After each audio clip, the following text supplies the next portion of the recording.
Now, it might look obvious, but I'm jumping into this video, or at least this portion of the video, 3/4 of the way through. A while ago, I flagged this. These systems are twinned together. This is the master, this is the slave unit. I flagged that this was low on refrigerant, and also that there was a dip switch on the branch box that wasn't set correctly. Anyway, that was 3 or 4 months ago now, and they've kind of been dragging their feet a little bit on it. Anyway, they finally approved for me to come back and do like a full leak search. Now, I found one indoor suction flare that's leaking, and I also found that there was a leak on the coil. Now, I'll show you what I found to start off with. Basically, I was looking, I was kind of just doing a visual. I don't know if that'll come through, but there was oil there, right? So I kind of had a feeling that there'd be a leak behind there. If I've got the footage, I'll throw it up there now. Basically, it wasn't that bad. That was, again, 2.5 months ago, 3 months ago, that I found that one. Anyway, so like I said, they finally approved it, but I will show you what procrastination gets you. Let me see if I can. You might be able to actually hear that. I'm going to I'll shove the camera in there. But it is much, much worse. Let me see if I can get the. Look at that, man. It is. I don't know, is that coming across? Hold on.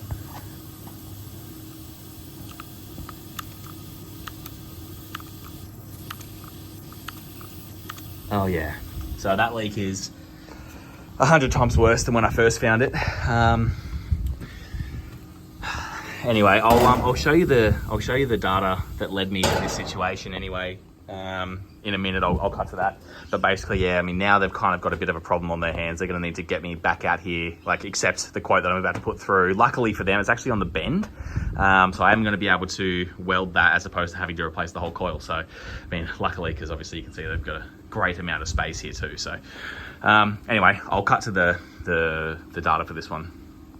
I'm just having a thought that, I mean, I don't know this for sure, but it just seems a bit of a coincidence that we've got like flue gases that essentially can get sucked straight into it on this side, and that's where we've got the leak. So I was looking at it as well, and I mean, look, you can see the oil there. It looks pretty bad. It's only going to get worse. I'm actually thinking it might even be better, instead of trying to repair those, that, maybe the coil is quite compromised.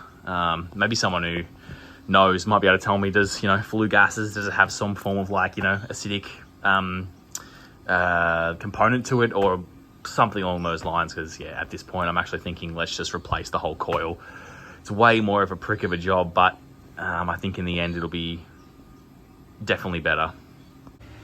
So this is the data here that led me to this situation. So as you can see, I kind of just plugged it in on a maintenance and let it run while I was cleaning filters. And the timestamp is that. So it was over 4 months ago now. But basically what led me down this path is that here you can see, so LI is our LEVs, and you can see 1800 on this particular system is fully open, right? So what's happening is we've got our inlet gas pipe here. So our inlet pipes don't actually look too bad, but our outlet, so liquid here, aren't high enough. And then so subsequently our subcooling is quite high, right? So this calculates subcooling by using the outdoor high pressure transducer and then the liquid thermistor here, right? And then vice versa, what it actually does for superheating cooling mode is just TH2 and TH3. So that's how it calculates that. Anyway, so what this is calculating, it's trying to get it just from like, just from monitoring and kind of, putting it together, it seems to be that Mitsubishi, and maybe all, to be honest, are kind of aiming for anywhere between like 5 to 15K subcool. So this will keep opening to try to essentially get this liquid line temperature higher, right? So our subcooling is between that 5 to 15 range, and once it gets there, it kind of modulates. But because it's low on refrigerant, it keeps opening and opening and opening, and our subcool number just isn't going down. So inevitably, obviously, it maxes out, and then you still just don't have the capacity in the coil. So that's kind of what led me down that path there, that it's low on refrigerant. The second issue I flagged was the fact that the branch box, there's a dip switch on there that I don't think has been, actually, well, I shouldn't say I don't think, I know hasn't been turned on. So here we have, so A, B, and C are our 3 sets of solenoids in there, right? So heating, cooling, and I think the other one's also cooling. But if you come over here, so you've got QJ, so QJ is like the capacity code of the unit, right? So we're not looking at a 28 kilowatt unit, we're actually looking at a 14 kilowatt unit there. You basically halve it, so 14, 3 kilowatt, and so on, right? Now, anything over 14 kilowatts on your branch box, you have to twin port, right? So you basically use, port 1, port 2, use a twinning kit, and then so it's, sending refrigerant via 2 ports to 1 unit, right? But they have this range, 10 to 14 kilowatts, where anything between that range, you can either twin port or you can single port, right? Now, it can't be one or the other. It has to be, they're all the same, right? And the reason it has to be the same is because if you do decide that you are going to twin port the 10 to 14 kilowatt units, there's a dip switch setting on is it SW3-4 on the branch box PCB that you have to turn to on, right? So that'll tell that PCB that any unit between 10 and 14 kilowatts is now twin ported. So you come down here, this is obviously a 14 kilowatt unit, you come across here, so port number 1, and you can see that there's no 2, right? It just skips straight to 3 for the second unit. That's because 2 is linked to this unit.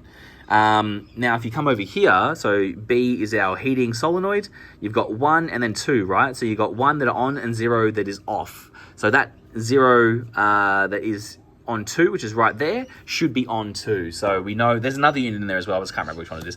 But we know that that SW3-4 switch is not turned on. So when I come back to do the repairs on this system, I'm going to go to the branch box and sort that out as well.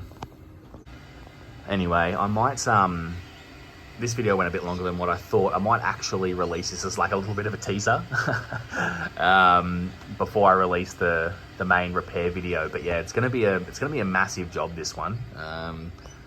Essentially I have to pull apart this entire outdoor unit just to replace the coil. So it's gonna be fun, it'll be a lot of work, but yeah, it'll be fun. Anyway, the next you see of these units, we will be repairing them.